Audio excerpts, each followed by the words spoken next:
I was the grandchild that my grandma knew she could talk to about the Bible. My love for the Bible is where she and I really found connection.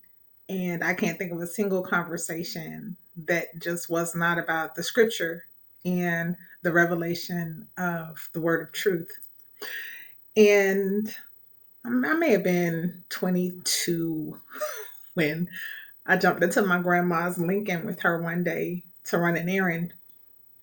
When I sat down inside of the front seat of her car, I saw that she had a picture. It looks like something that maybe she sent the offering to one of the little church TV things, and they sent her like a picture of Jesus, right?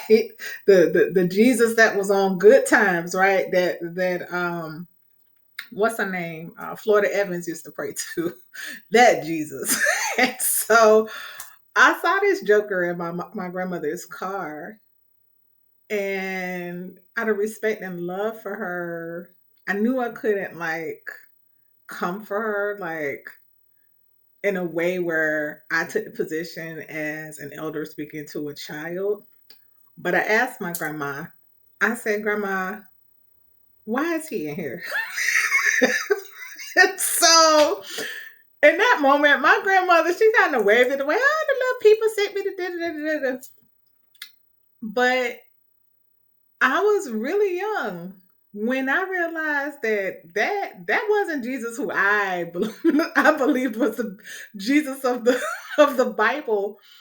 And my journey through church life as a young adult was filled more with a rebellion towards the religious order than a conformity to things that were obviously off.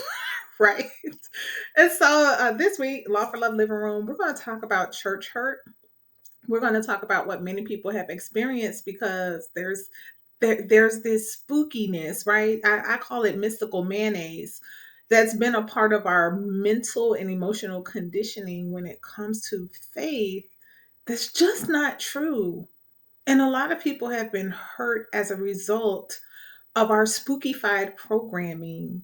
And I'm just inviting a conversation to talk about your journey through noticing inconsistencies, contradictions in what was taught and not taught, things that you came to find out from the revelation of truth in your own exploration and study of the actual word, and recommendations you have for other people, especially when your mom was a person of faith, your grandma was a person of faith, but it was just something that was like a little mystical mayonnaise about what they taught that you just you just really didn't want that.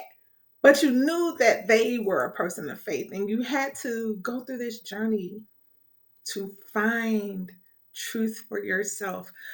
We're going to talk about it in the living room this week and prayerfully provide a resource for men and women of faith who are seeking answers and recognize that something's off and challenging your grandma's Jesus. I look forward to seeing you live Monday night at 6 o'clock p.m. Law for Love Living Room.